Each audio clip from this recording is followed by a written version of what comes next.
আসসালামু আলাইকুম ভিউয়ার্স। আপনারা কিন্তু একটা কথা জানেন যে বাঙালি ফ্রিতে আলকাতরা খায়। এটা কিন্তু ভুল ধরার কোনো অপশন নাই। আপনি একটা জিনিস বাঙালিকে ফ্রি দেবেন, সেটা বারবার সেটাই তারা অ্যাকশন। তো যেহেতু আন্দোলন করে বাংলাদেশকে স্বাধীন করছে, সেহেতু বই কিনতে গেলেও আন্দোলন, ভাইরাল হতে গেলেও আন্দোলন। এগুলো কি? নিজেদের ওয়েট নিজেরা কমাচ্ছে। এইটার সুযোগ নেবে অন্যান্য দেশ। তো যাক না কেন, এই ভিডিওটা দেখলে আপনি বুঝতে পারবেন। তার আগে ছোট্ট একটা অনুরোধ, বাট আপনি যদি আমার চ্যানেল নতুন হয়ে থাকেন অবশ্যই চ্যানেলটা সাবস্ক্রাইব করে দিয়ে যাবেন। চলুন যাই পুরো ভিডিওটা শুরু করি, তাহলে ইনশাল্লাহ খুব ভালোভাবে বুঝতে পারবেন যে আসল ঘটনাটা কী।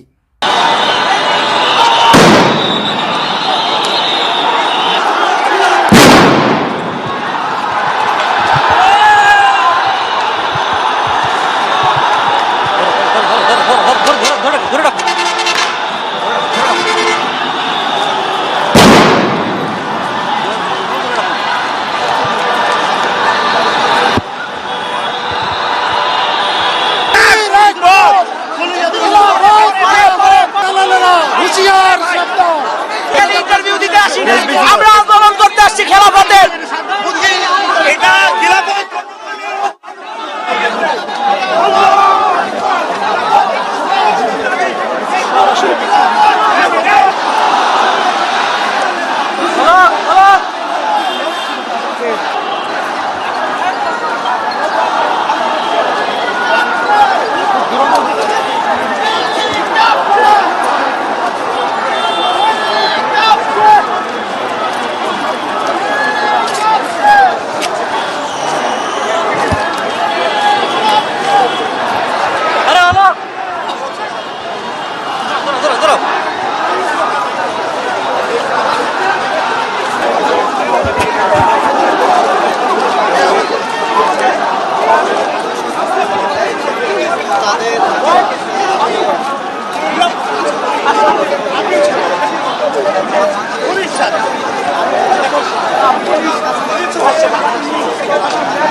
বলেন বলেন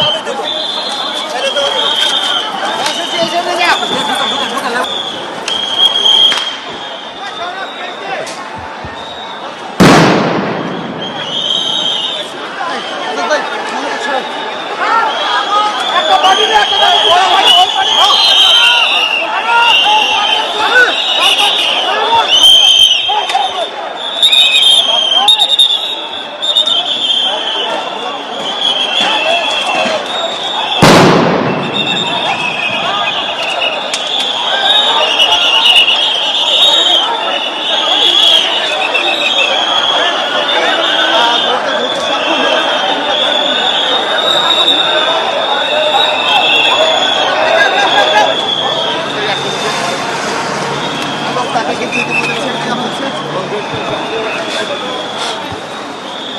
তাদের যে মিছিল ছিল, বিক্ষোভ মিছিল, শেষ অংশ পুলিশ এখন ধাওয়া দিয়েছে।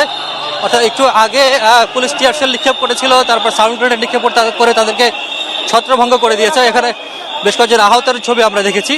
তবে তার আগে যেটি ঘটেছে সেটি আসলে একবারেই অনাকাঙ্ক্ষিত বলা যায়, কারণ একটি নিষিদ্ধ সংগঠন বিক্ষোভ মিছিল ঘোষণা দিয়েছিল, পূর্ব ঘোষণা মধ্যে তারা বিক্ষোভ মিছিলের ঘোষণা দিয়েছিল এবং জুমার নামাজের ঠিক পরপরই নামাজ যখন শেষ হয় সাথে সাথে তারা বাইতুল মোকাররম উত্তর গেট থেকে পূর্ব ঘোষণা অনুযায়ী তারা মিছিল শুরু করে এবং পুলিশের কয়েকটি স্তর ছিল ব্যারিকেডের, সেই ব্যারিকেড ভেঙে তারা বিজয়নগর মোড় পর্যন্ত যায়। বিজয়নগর পানি ট্যাঙ্কির মোড় ঘুরে পল্টন মোড় হয়, পুরানো পল্টন মোড় দিয়ে বিজয়নগর পানি ট্যাঙ্কির মোড় ঘুরে আবার যখনই পল্টন মোড় দিকে আসা শুরু করছিল তখন পুলিশ মূলত টিয়ার শেল নিক্ষেপ করে এবং সেক্ষেত্রে তাতে কোনো ধরনের ফল হয়নি এবং তারা সেই পুলিশের ব্যারিকেড টিয়ার শেল উপেক্ষা করে তারা মিছিল করতে থাকে এবং পল্টনের ঠিক কাছাকাছি সময় যখন চলে আসে তখনই পুলিশ সাউন্ড গ্রেনেড নিক্ষেপ করে এবং তাদেরকে ছত্রভঙ্গ করে দেয়। আপনি নিশ্চয়ই সাউন্ড গ্রেনেডের শব্দ আপনি শুনতে পাচ্ছেন। এখানে সেনাবাহিনীও যোগ দিয়েছে, পুলিশকে সাথে একসাথে বেশ কয়েকজনকে আটকও করা হয়েছে।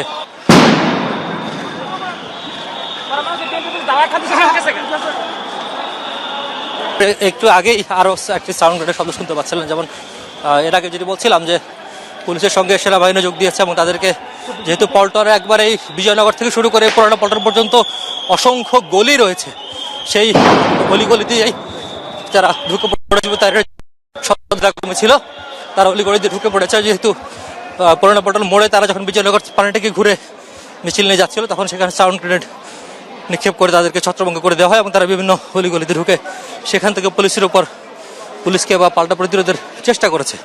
সেটিও পুলিশ প্রথম দফায় বলতে গেলে মুখ রুখে দিতে সক্ষম হয়েছে।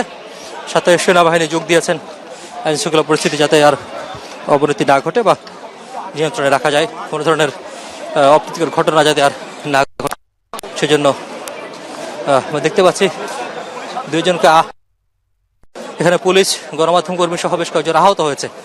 আর পাশাপাশি কয়েকজনকে আমরা একটু যদি দেখানোর চেষ্টা করি, এখানে সম্ভবত একজন পুলিশ আহত হয়েছে। পল্টন মোড় থেকে আসলে মূলত যেহেতু এটি হিজবুত তাহরিরকে বাংলাদেশ সরকার নিষিদ্ধ করেছিল বেশ কয়েক বছর আগে, সেই নিষিদ্ধের পর 5 আগস্ট পরে তাদের বেশ কিছু কার্যক্রম পরিলক্ষিত হয় এবং প্রকাশ্যে যখন তারা কার্যক্রম পরিচালনা করতে থাকে তখন গতকালকেও উত্তরা থেকে তাদের 3 সদস্যকে গ্রেফতার করা হয়েছিল। আর সেই নিষিদ্ধ সংগঠনটি গতকালকে ঘোষণা দিয়েছিল, বলতে গেলে ঘোষণা দিয়ে আজকে জুমার নামাজের পর বাইতুল মোকাররমের উত্তর গেট থেকে তারা বিক্ষোভ সমাবেশ অর্থাৎ মার্চ ফর খেলাফা, তাদের ভাষায় মার্চ ফর খেলাফা কর্মসূচি ঘোষণা করে এবং সেই ঘোষিত কর্মসূচি জুমার নামাজ শেষ হওয়ার পরপরই তারা শুরু করে বিক্ষোভ মিছিলের মধ্যে দিয়ে। সেই বিক্ষোভ মিছিল কিছুক্ষণ চলতে থাকে বাইতুল মোকাররমের সামনে। সেখানে পুলিশ এক দফা বাধা দেওয়ার চেষ্টা করে, কোনো ফল হয়নি, কারণ পুলিশের সংখ্যা আসলে নেহায়তি হাতে গোনা ছিল। আর তারপর মূলত যেটি ঘটেছে, তারা মিছিল নিয়ে বাইতুল মোকাররম উত্তর গেট থেকে পুরানো পল্টন মোড়ের দিকে যখন অগ্রসর হয় তখন পুলিশ আরেকটি ব্যারিকেড দেওয়ার চেষ্টা করে, সেই ব্যারিকেড তারা ভেঙে ফেলে এবং ভেঙে তারা সামনে পুরানো পল্টন মোড় থেকে ডানে মোড় নিয়ে বিজয়নগর পানির ট্যাঙ্কি যেটি রয়েছে সেইখান পর্যন্ত তারা চলে আসে।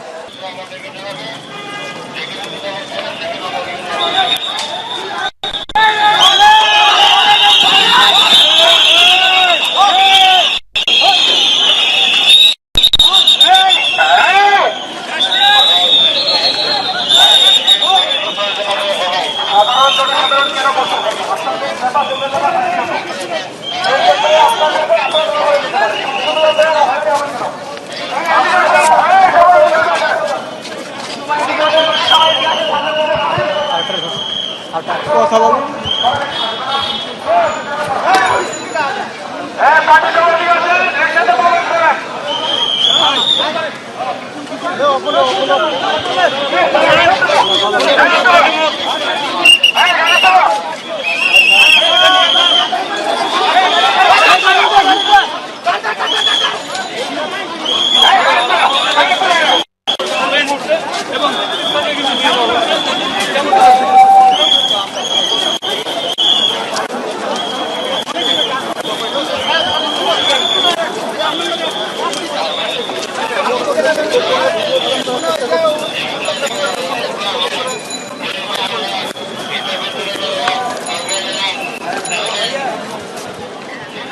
বলেন